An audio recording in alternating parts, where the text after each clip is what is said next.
글로벌 전략가들 함께하겠습니다. 오늘 김장열의 업사이드 유니스토리 자산운용 김장열 투자전략본부장께서 나오셨습니다. 본부장님 안녕하십니까? 네, 안녕하십니까? 네, 오늘 여쭤보고 싶은 것들이 많은데요. 먼저 대형주에서 중소형주로 좀 순환매가 시작되는 것이냐에 대한 분석을 많이 궁금해하십니다. 최근에 그 러셀 2000 지수도 좀 크게 상승을 나타내면서 저 국내까지 좀 영향을 미치는 것 같은데 어떻게 분석하시나요? 네, 일단 이런 거죠. 금리 인하가 확실히 되지 않을 때, 기대를 가졌지만 확실히 되지 않았을 때는 그 대형주 중심으로 간 거죠. 네. 미국이. 그러다가 이제 지난주 목요일 날 반도체가 마이너스 3.5% 되고 반면에 러셀은 3.5% 플러스 되면서 현상이 좀 나타나기 시작했고요. 금요일 날은 반도체가 반등을 좀 했고 대형주가 다시 반등했습니다만은 여전히 러셀이 1% 정도 상승을 했으며 오늘 아침도 보시면은 미국장은 전체적으로 보합에서 약간 플러스였잖아요. 근데 러셀은 1.8% 올랐어요. 네. 그러니까 미국은 확실히 중소형주로 순환매 내지는 그 트럼프 이렇게 수혜주 계통에서 대형주보다는 그런 쪽으로 스프레드 됐다라고 보시는 게 확실합니다. 그래서 이런 트렌드가 보통 한번 잡히면은 보통 한 4주 정도 간다고 하더라고요. 네. 미국의 UBS 증권에 의하면. 그러면 이런 것도 한 몇 주 정도는 본격적으로 2분기 실적이 확인되는 과정이 앞으로 벌어지잖아요. 그러면서 여러 가지 변수가 있겠습니다만은 어쨌든 금리 인하라는 대세가 맞다 그러면은 좀 더 중소형주에 편하게 가는 그 흐름이 좀 더 이어질 공산이 크다라고 볼 수 있겠고요. 가장 큰 거는 금리 2번은 확실하고 3번도 가능성이 있다는 그 기저에 주식 시장에서 좀 많이 오른 종목을 조금 프라피테이킹하고 덜 오른 종목 그런 종목으로 가자 그런 분위기가 최소한 미국에서는 뚜렷한 것 같습니다. 네, 미국에서는 약 한 4주 동안에 이런 현상이 나타날 수 있을 가능성도 있다. 네, 금리 인하에 대한 분위기가 대세론이 나타나면서 중소형주에 대한 강세 조금은 더 있겠습니다. 그렇죠. 러셀 2000 지수가 2022년 이후에 최고치를 나타내고 있습니다. 좀 두드러진 상승 보이고 있고요. 자, 그러면 이제 트럼프 전 대통령과 관련한 앞으로의 금리 인하 네. 확실히 그 두 번이 맞는다라고 네, 보시나요? 그러니까 이게 좀 네, 트럼프 그렇죠. 대통령과 관련해서는 뭐 금리 인상, 말도 안 되는 얘기도 좀 나오고 있기에 의견 어떠신가요? 가장 큰 거는 금리 인하가 지금 기대치가 시장의 페드 와치에서는요 2번이 아니에요. 3번이에요. 3번이 54%입니다. 오늘 아침에 어떻게 되는지 모르지만 오늘 아침에 어떻게 됐나요? 제가 그 지난주 주말에 봤을 때는 금리 인하 3번이 더 많았거든요. 금리 인하 2번보다는. 그 첫 번째 이 결정을 해야 돼요. 그 금리 인하가 3번이 인플레가 내려감에 따른 자연적인 금리 정상 아니야. 금리 정상화는 얘기는 그 경기를 무너뜨리지 않으면서 자연스러운 금리 인하의 수순이냐 이렇게 본다면 아무 문제가 없어요. 근데 두 번째 퀘스천은 그렇지 않고 금리 인하 3번까지 기대하거나 예상하는 것이 리세션 컷이라면 이른바 경기 침체를 암시하고 그걸 임박했다는 것을 예상하면서 금리 인하가 3번이라면 만약 그런 규정이라면 실제 금리 인하가 2번, 3번 진행될 때는 오히려 주가는 주식시장은 다른 반응, 나쁜 반응을 할 가능성도 있습니다. 여기에 대한 시장의 가늠 어떻게 될 것인지 게이지를 하겠죠. 그거에 따라 갖고 주식시장 전체 상승폭이 결정될 것 같습니다. 이런 와중에 트럼프가 2기가 될 가능성이 꽤 높아졌잖아요. 네, 네. 이게 변수가 되는 겁니다. 일단은 트럼프가 되면은 일반적으로는 결국은 인플레를 자극할 거라는 생각들을 하는 거지 않습니까? 네. 그럼에도 불구하고 금리 인하가 불가피하게 2번이건 3번이건 2번이라는 건 정상하고 3번이라는 건 리세션 컷이건 뭐건 간에 금리 인하가 단기적으로 일어난다고 하면 말이죠.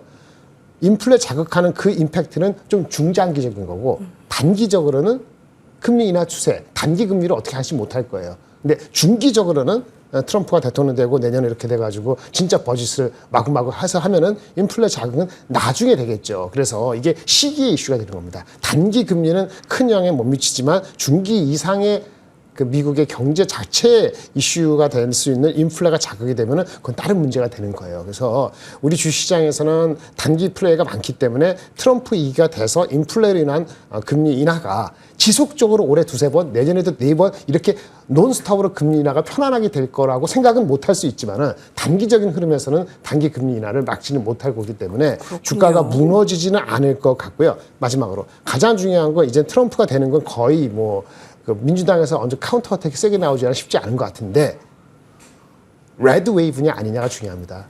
지금 이제 공화당의 상원하원 다 잡게 되면은 그럼 일반 레드 웨이브잖아요. 빨간 모자. 그렇게 되면 진짜 강력히 나갈 것인지 아니면 오히려 자기네가 다 휘어잡았으니까 뭔가 어떤 큰 업적으로 해서 대승적으로 진짜 국가를 위해서 뭔가 잘 해나갈 것인지 완전히 양비론적인 해석이 나올 수 있거든요. 근데 보통 레드 웨이브로 하면은 민주당이 꼼짝 못하는 거니까 좀 혼란이 한 번 더 있을 수 있겠죠. 그래서 적당한 거는 이 트럼프 되는 거 이제 주가의 반영이 어제 오늘 많이 됐기 때문에 레드 웨이브까지 안 가면서 트럼프가 이끄는 장이 이른바 트럼프 수혜주 중심으로만 올라도 주식시장은 오를 수 있거든요. 트럼프 피해주가 많지는 않기 때문에 그래서 그런 식으로 가기를 시장에서는 기대하면서 아직은 그 기대치가 초반에 좀 있는 것 같습니다.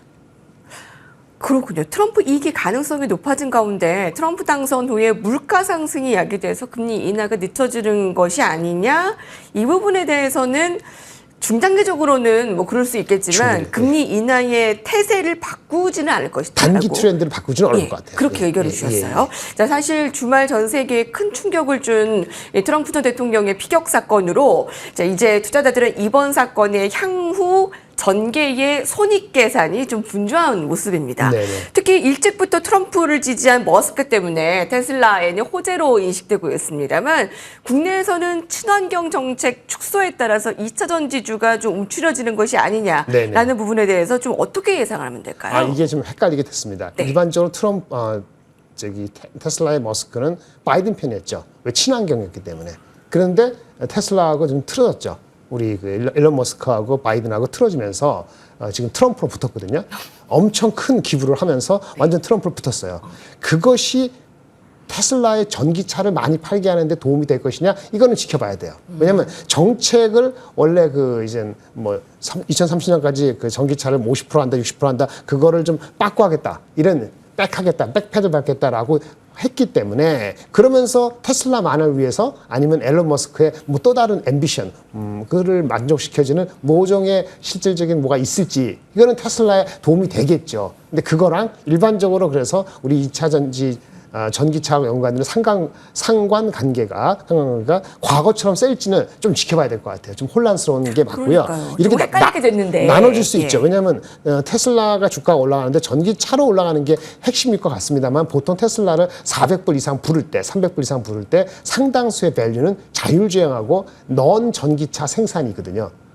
전기차 생산량이 아닌 다른 변수를 더 많이 줬을 때 목표 주가를 300불, 400불 얘기하는 거기 때문에 만약 그런 분위기로 이끌어가는 데 있어서 트럼프하고의 어떤 규제 완화 이런 식이라면은 우리나라의 2차 전지의 그 하고의 상관관계가 아주 0.8이었다. 과거에 그러면 그 상관관계는 낮아질 가능성도 있다는 측면을 우리가 고려를 해야 될 것 같습니다. 네. 미국의 거물급 재계 인사 그리고 발빠른 트럼프 지지 선언을 하면서 이제 거의 머스크는 거의 이제 그쪽으로 붙었다라고 네네. 얘기를 해주셨는데 조금 헷갈리게 되었는데 자율주행 쪽으로 좀 인식을 하면 되겠네요. 테슬라는 왜냐하면 트럼프가 기본적으로 예. 기업이라 했을 경우에는 그 규제 완화거든요. 규제 완화기 때문에 금융 주식이 한 거고, 예. 그다음에 규제 완화 때문에 통신 업체 있잖아요. AT&T 이런 거, 우리나라 통신사 같은 거 이런 업체들도 수혜주로 보고 있고 규제 완화기 때문에 또 다른 거 뭐 제약 바이오도 좀 혜택을 받을 수 있고 이런 거예요. 그래서 규제 완화라는 측면에서 자율주행도 규제 완화의 대상이 될 수도 있기 때문에 그렇게 연결될 수 있는데 지켜봐야 되는 거죠. 예. 그래서 그런 측면에서 우리가 보는 겁니다. 네, 이제 규제 완화 쪽으로 해서 이제 바이오와 이제 테슬라와 관련한 자율주행도 좀 보면 되겠다. 신재생과 태양광 쪽은 좀 축소로 봐야 되겠죠? 근데 태양광은 좀 당분간? 퀘스천이고요. 일단 신재생이라기보다는 우리 그 화석 연료라 전력이 부족하다는 점에서 화석 연료, 그 다음에 원자력 이런 쪽은 그 다음에 인프라, 전력 인프라는 계속 강할 것 같습니다. 그래서 그거는 그리고 우리가 얘기하는 일반적인 신재생 이런 쪽의 태양광, 뭐 풍력 이런 쪽에 대해서는 좀 퀘스천 마크 내지는 지켜봐야 될 것 같습니다. 네, 그것도 나뉘어서 현재 상황에서 단기적으로 주목해야 될 그 종목들, 특히 이제 테크 종목들이 있다면 어떤 것들이 있을까요? 아까 대형주에서 스몰 캡으로 간다 그러면 우리 빅테크, 엔비디아나 오늘 엔비디아 빠졌죠. 엔비디아 빠진 거는 뭐 프랑스에서 뭐 규제한다 그래서 빠진 거란 말이에요. 사실은. 프랑스에서 저기 반독점 규제한다 그래서 빠진 거예요, 엔비디아가요. 마이크론에 빠진 모르지만. 그래서 빅테크가 약간 조정받을 수 있는데 아까 말씀드린 것처럼 계속 조정받는다는 것이 절대 주가가 5%, 10% 빠질 것이냐 아니면 스몰 캡이 더 많이 가면서 상대적으로 덜 가는 언더퍼폼, 절대 주가가 힘들리진 않더라도 이렇게 될 것이냐 가늠자할 수 있는 주식이 한 4가지를 보고 있습니다. 그래요? 미국에서는 애플이 우선입니다. 일단 애플만 버티면은 온디바이스 AI 스마트폰 교체 주기라는 큰 테마를 아직은 8월, 9월 초반까지 유지될 수 있다는 기대를 가질 수 있는 겁니다. 그래서 애플이 오늘도 몰랐죠. 애플 관련되는 한국의 LG노트, LG스페 어제 좋았는데 그런 것도 같은 뭉태기이기 때문에 이런 쪽이 버티면은 일단 온디바이스 AI, 온디바이스 휴대폰에 대한 기대가 살아있다고 볼 수 있겠고요. 또 하나는 아주 큰 주식, 아주 크다는 게 밸류에이션 높은 주식이 있어요. 우리나라는 한미반도체고 미국은 ARM인데 ARM은 PER이 100배 이상이거든요. PSR이 한 40배인데 이렇게 되는데 이 주식을 계속 산다고 하면은 AI라는 근본 내러티브가 아직 꺼지지 않았다는 걸로 해석될 소지가 있습니다. 그런 측면에서 가장 큰 거는 애플과 ARM의 주가 흐름을 봐야 되는 거고요. 물론 마이크론은 삼성하이닉스하고 비교했을 때 먼저 가고 뒤석에 가고 하기 때문에 항상 와치를 해야 되는 거죠.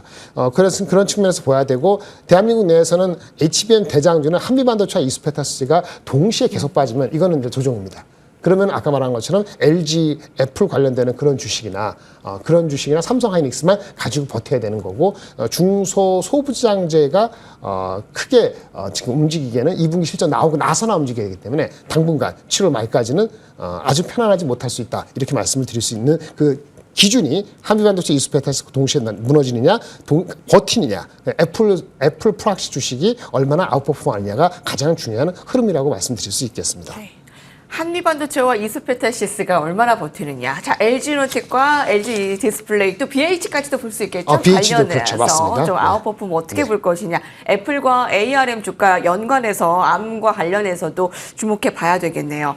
우리 앞서서 이제 금리 인하에 대한 이제 분위기는 거의 확실시됐다라고 지금 김장길 본부장께서 정리해 주셨습니다. 관련해서 제약바이오도 좀 긍정적인 모습을 나타내고 방산, 원전, 비트코인 관련주도 좀 강세 흐름을 보였고요. 한 주 전략 좀 어떻게 가져가면 될까요? 일단 스프레드가 맞습니다. 대장주, 그다음에 그 트럼프 수혜주, 그다음에 대한민국에서의 여러 가지 장점 이런 거 했을 때는 기존의 테크 여러 가지 많은 종목 중심에서 테크를 예를 들어서 20 몇 프로 한다면은 30%가 아니고 좀 줄인다면은 대신에 조선방산, 그다음에 제약바이오, 그 에너지 이런 식으로 나눠서 골고루 가지고 가시는 것이 필요합니다. 나라별로도 할 수 있으면 더 좋은데 지금 아침에 복잡하니까 나라별까지는 아니더라도 전체적으로는 섹터를 좀 스프레드 한다는 개념이고 대형 대표주를 중심으로 와치하면서 비중을 높이시는 것이 맞다고 보고요. 여전히 시장에 대한 전체적인 뷰는 저번에 말씀드린 것처럼 2,900 초반까지는 언제든지 갈 수 있습니다만은 또 상당 기간 요거에 머물러서 순환매가 될 수도 있기 때문에 단기적인 그 업사이드 그 코스피의 넘버에 대해서는 너무 많이 신경 안 쓰시는 게 좋을 것 같습니다. 2,900포인트 초반까지는 갈 수 있지만 그 이후에 있는데 쭉 가겠다. 그것은 조금 그거는 의아한 아까 거잖아요. 말한 것처럼 이미 트럼프가 되는 게 두 번, 세 번 금리 인하가 되면서 트럼프가 되는 걸 반영한 것이 지금 2,900이기 때문에 그 이상 가면 뭐가 있어야 되겠죠. 뭐가 있어야 될까요? 실적이 계속 서프라이즈 나오는 것이 가장 중요하겠습니다. 대장주와 트럼프 수혜주와 조선 방산 에너지 그리고 비중들 잘 나눠서 가져가면 되겠네요. 지금 방산, 조선, 원전, 가상화폐 말씀드렸는데 골고루 가져가는 흐름이 아마 2분기 실적에서 아니야 IT가 역시 대장주야 라는 생각으로 다시 돌아오려면은 최소한 한 1, 2주 더 있을 수 있거든요. 하이닉스 실적도 나오고 그때까지 최소한 이번 주나 다음 주 초까지는 그런 분위기가 이어질 공산이 큽니다. 지금 제약바이오 없으신 분들 좀 담아도 될까요? 그러니까 지금 요즘에 우량주는 뭔가요? 라는 네. 거에 대한 답을 어떻게 가져갈 수 있을까요? 길게 봤을 때는 제약바이오, 특히 이제 바이오에서 미국 주식은 좀 편안하게 가져갈 수 있고요. 대한민국에서는 제약바이오 대장주를 중심으로 사시는 게 맞습니다. 근데 비중은 포트에서는 10% 이상 잡기에는 우리나라 시가총액이 작기 때문에 변동성을 견디기가 쉽지 않을 수 있어요. 물론 개별 종목의 바이오를 잘 하시는 분이라면 자기 포트에 뭐 20%까지도 베팅할 수 있습니다만은 그렇지 않고 이쪽에 내가 익스포즈를 해야 되겠다 하면은 아마 10% 이내로 가져가시는 것이 필요해 보입니다. 네. 자, 오늘은 유니스토리 자산운용 김정일 투자전략본부장과 함께 2,900선 안착에 대한 기대감 관련 종목들 알아봤습니다. 감사합니다. 네, 감사합니다. 파월 의장이 이제 금리 2%대까지 물가 잡힐 때까지 기다리지 않고 금리 인하 좀 할 것이다라고 제기가 되면서 시장에 훈풍 조금 더 불어오길 바라며 그와 관련한 종목들 주목하시기 바랍니다. 오늘도 성공 투자하시기 바랍니다. 고맙습니다.